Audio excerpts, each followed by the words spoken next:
Hey everyone, welcome back to my YouTube channel. My name's Meredith Phillips, and today we're going to be continuing my series, my mini-series thing on romance and romance topics. Last week I talked about tropes versus cliches, and I did a tier ranking of my favorite romance tropes and least favorite romance tropes. You can go check that one out if you missed it. I'll put a link below. Today I wanted to get a little more personal and chat about why I started reading romance to begin with, why I write it, and why romance is a valid genre. Romance gets trashed on so often, and the hilarious thing is I think a lot of the people who trash on it haven't actually read a romance book, which is so sad for them. But anyway, we're gonna get into all that.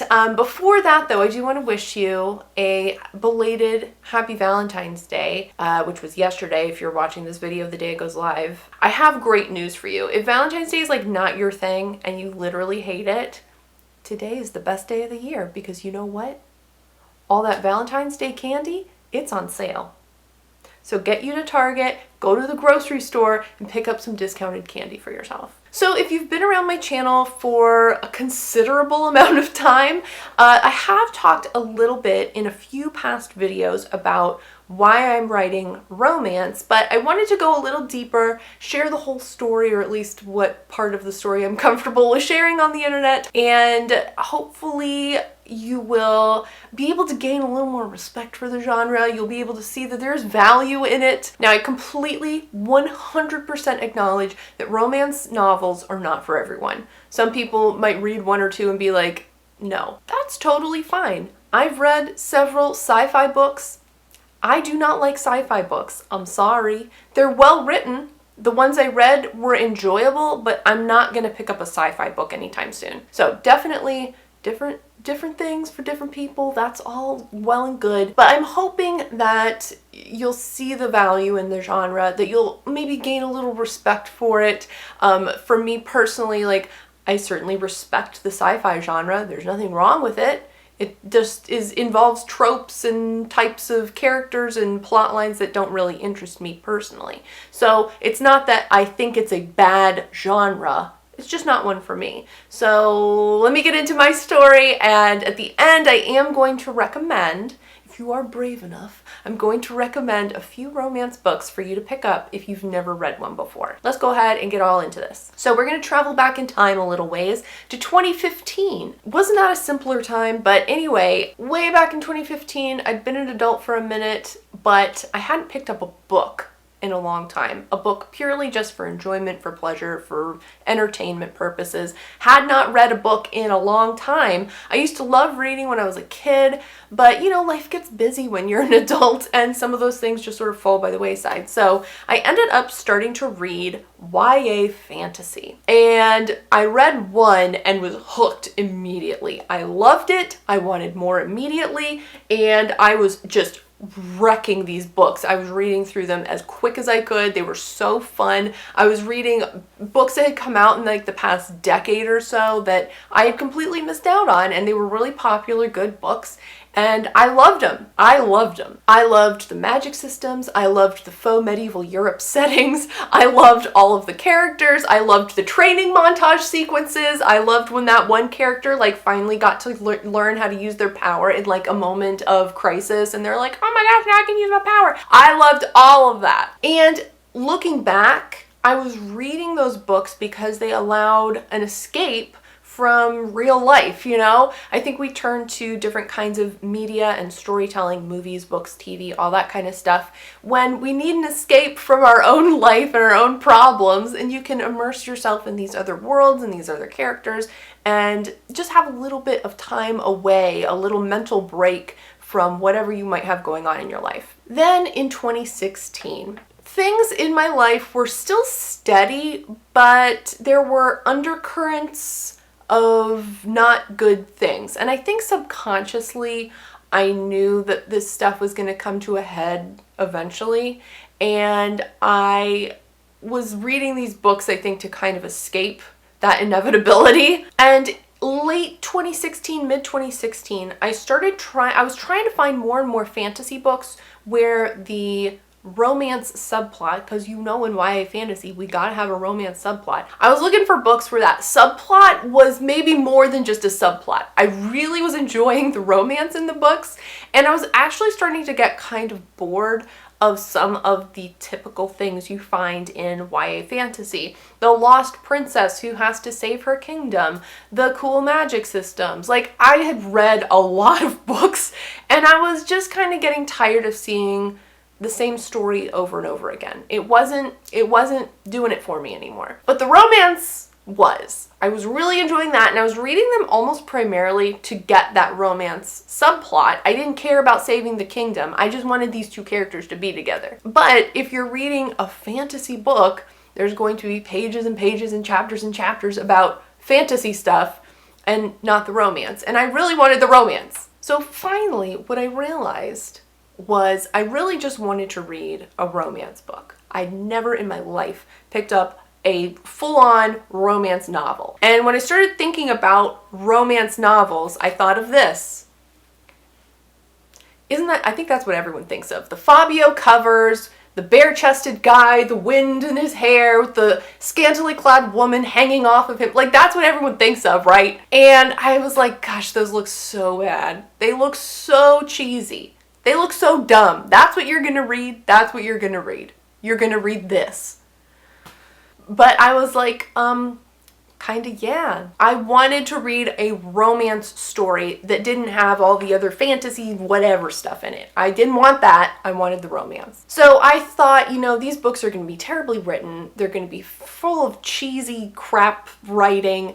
They're just gonna be the worst. But I've never read one. You know what? Let's give it a try. See what I find. Problem was, though, I didn't know anything about the romance genre at all. I didn't know any of the popular books. I didn't know any of the famous authors. I knew a lot about YA fantasy. I knew a lot of the authors and popular series and all of the books in that genre, but I didn't know anything about romance. I needed to educate myself, because if you go on Amazon and just look for romance books, you get, you know, a billion results. Like, you can't, I needed to narrow it down somehow. So I did go to Goodreads, and on Goodreads they have those user created lists where different users can go on and they can be like, here are my top YA fantasy books from 2015, and here are my favorite romance books that have this trope in them, or whatever. You can be really specific and make whatever kind of list you want. So I went on and I think I just typed in like best romances. Like, I didn't even know there were like subgenres of romance and things like that. I went on and I'm scrolling through dozens upon dozens of these lists, looking for something. I didn't even know what I wanted. I just wanted a romance book. As I was scrolling through, I realized, okay, there's different genres or subgenres of this bigger genre. So I was seeing like mafia romance books. I was seeing friends to lovers books. I was seeing historical romance books. The historical romance books, I was like, ooh, that sounds fun. Olden England times, like, okay. So I'm looking through lists for historical romance, because I was like, I think I want that. And there was one book in particular that kept popping up over and over again in multiple lists from multiple users, and it was like number one on a ton of these lists, or at least in the top 5. Like, it was clearly a very popular book. And so finally I clicked on it to see what the synopsis was, and I was like, this is the one. This is the one. This is it. And it was called Devil in Winter by Lisa Kleypas. And the title was a little cheesy. I was like, that's a cheesy title. I'm going to be honest with you, that's a cheesy title. But one of the things that I actually liked about the book was the cover is pretty blah. Like, it's a house in the wintertime. Okay. It didn't have the cheesy guy on the cover. Now, if you have the book, as I do, you know that the step back has the cheese factor. I was like, this sounds amazing. It had the marriage of convenience trope, which I didn't even know I liked at the time, but I loved. Oh my gosh. Okay, so I bought this book, not the paperback even. I had just like gotten it on my Kindle. I started reading this book. It's so good. This to this day is like my comfort read. Like, when I just want just the best just the best. I'm picking up this book and I'm gonna read it again. It's so fun. It's such a good book. I sped read this thing in like a day and a half. I was just flying through this book and it surprised me so much because it's Lisa Kleypas. Like, if you know anything about the romance genre, come on, like, this was a great book to start with because it's Lisa. You gotta love Lisa. She's like queen of romance, right? The book was well written. It was not overly cheesy. The characters were so good. The character growth in, especially the hero of the story, he starts out as this just sort of like douchey guy, and he's clearly in it for himself. He wants whatever he can get to make his life better. He's very selfish. The way he slowly changes over the course of the book to realize, wow, the world is more, the world is about more than just me. What a surprise. It's really lovely. The heroine is so good. She's this mousy woman at the beginning who is just trampled on by everyone pretty much in her life. And the way she grows to stand up for herself and all this kind of stuff, like, it's just chef's kiss. It's so good. The story was great too. It has the marriage of convenience trope, which you know I love. It's my favorite. And it was delightful. Delightful. I loved it. As soon as I finished it, this was the kind of book that as soon as I read the final page, I was like, let me just go back to the very beginning and reread this immediately. I loved it, and I wanted more like this as soon as I could possibly get it. So, late 2016 into 2017, I am like binge reading as many romance books as I can possibly get my hands on. I was loving them. Very first week of 2017, there were some personal things that happened that life just sort of tanked. All that stuff that was like simmering and I knew it was under the surface, it kind of exploded. And real life was real bad. It was not great. And these romance books were providing that escape for me. I was dealing with a lot of stuff in real life, but I could take a couple hours. Man, imagine that I had a couple hours I could spend reading books back in 2017. What a different time that was. But yeah, like Saturday, I didn't have anything else to do. I was done with work for the week. I wasn't doing any kind of videos or writing. I was doing a little bit of writing, but not intense. So I could just spend all Saturday reading if I wanted. I was flying through these books because they allowed me to get away from real life problems for a while. Now, in case you are unaware, one of the things that a romance book must have, this is a non-negotiable, absolutely, a romance book must have a happy ending. The two characters have to end up together. No one's dying. They're not going to break up 3 pages from the end of the book. They will end up together in some capacity by the end, and they will be happy. That's what happens at the end of a romance book. If they're not together at the end of the book, it's not a romance. And so the overarching theme of any romance book is love conquers all, right? They've spent the whole book trying to figure out how they can be together, if they can be together, and they've overcome whatever obstacles have been put in their path, and then at the end, they're happily together. Love has conquered whatever obstacles were put in their way. The interesting thing, when you read books that have the same theme over and over and over and over and over and over again, you start to believe it. And that message was one that I needed to hear. And so I was hearing it subtly. Of course, it's not stated implicitly in the books, but that's the message, that's the theme. And I was reading it over and over and over again in all of these different books. And I was clinging to that theme. I was clinging to that message throughout 2017, and it gave me hope. Finding hope when life is bad isn't easy.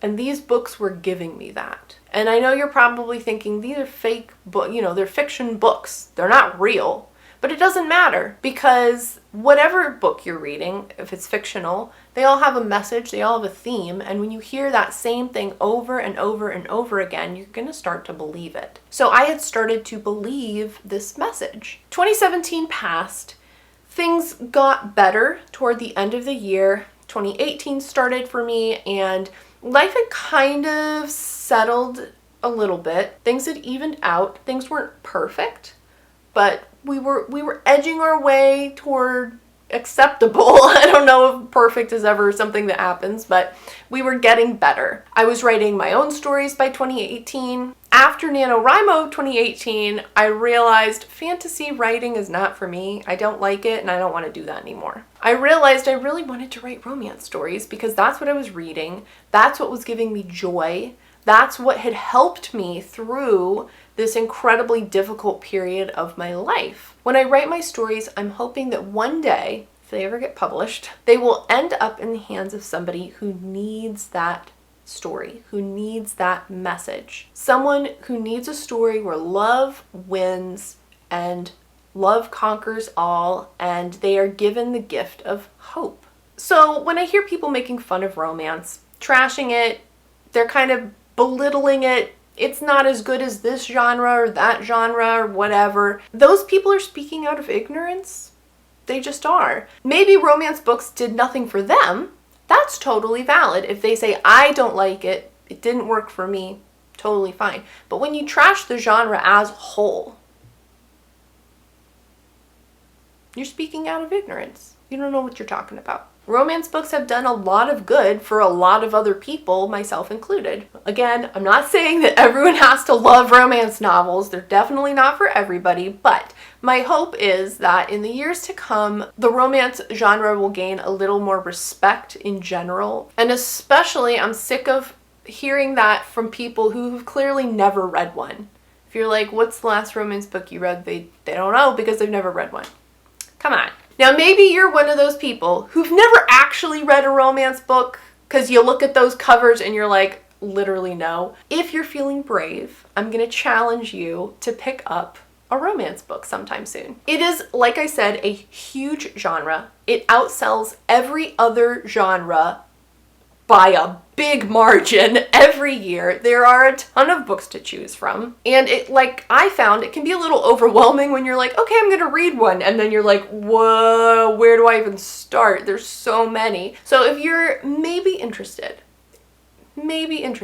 pick a genre that you like and then add romance to the end of it. Fantasy, romance, sci-fi, romance, mafia, romance, thriller, suspense, romance. All of those are subgenres within the romance genre. So find a genre that you enjoy, tack romance onto the end of it, and look for books within that subgenre. I will recommend 2 or 3 books for you if you've never read anything and you're just kind of like, I don't know what's good. Let me give you 2 suggestions. Within the historical romance genre, I love Mary Balogh. You know she's my favorite. I love her so much. She is originally from Wales. She lives in Canada now, but she grew up in the UK.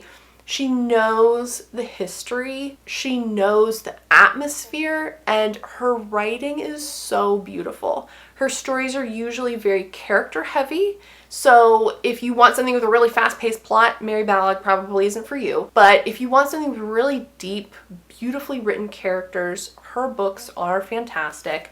I would suggest starting with Someone to Love. It is her first book in her Westcott series, which she just wrote the last one last year. This whole series is really good, and I think this first book is particularly strong. It has a really interesting setup for the whole series, and this first book is just so much fun, and it has one of my favorite characters of all time in it, Avery, who's the hero in this book. He's just fantastic. His witty sarcasm is just, it's good, and it's so beautifully written. Highly recommend this. And the cover isn't even super cheesy, so there you go. And there's no step back. I would also recommend her Survivors series. That That series is amazing. The final book in that series is my all-time favorite historical romance, but I would recommend starting with this one. I think this is a really good book to start with. Maybe you're like, ugh, I don't want to read about like going to balls and putting on fancy clothes and like ancient England times. I don't want that. That's fine. There are contemporary romances for you. I would recommend checking out Christina Lauren. This is a duo, two ladies, Christina and Lauren, who write under the pen name Christina Lauren, and they've written a slew of really great books. Love in Other Words, I know I talked about that in a previous video. That one's really good. It's not their typical rom-com style. If you want a really typical, really good Christina Lauren book, I would recommend The Unhoneymooners. This came out a couple years back. It's one of their best-selling books, or their best-selling book, I kind of forget now. I gave it 5 stars, and you know me, I don't give out 5 stars on a whim. This was a really fun book. The whole premise is a lot of fun. It's sort of an enemies to lovers situation. You could also pick up by Christina Lauren, Josh and Hazel's Guide to Not Dating, which is like a friends to lovers. It's a lot of fun. Hazel is like this, she's such a spaz and I love her. But anyway, either of those would be a good pick from Christina Lauren. So I hope that gives you a little better understanding not only of the romance genre in general, but also of why I write it and like reading it in particular. I don't think that books need to be like literature in order for them to be a valid thing to read. Not every book needs to be the pinnacle of literary advancement and deep thinking. I'm not interested in reading that. That sounds boring. Sorry. I want something fun. I want something relaxing. I want something entertaining. I want something funny. And so these books provide that for me. If you are brave enough to pick up one of my suggestions, I'd love to hear what you think about it. If you've read other romance books, let me know some of your favorites in the comments. I hope you enjoyed this video. I hope it gave you a little different perspective on romance in general. If you liked this video, give it a thumbs up. And if you haven't already, make sure you click the subscribe button. I post videos on Tuesdays and Fridays. And with that, I will see you in Friday's vlog. I hope you have a great rest of your day, and I'll see you then. Bye. Do you want to see the stack of my tax documents over here? Maybe we should move that. Ugh. Or at least put them in a more respectable stack. Oh, it looks so much better. Also, I'll move my drink so that you can't see it.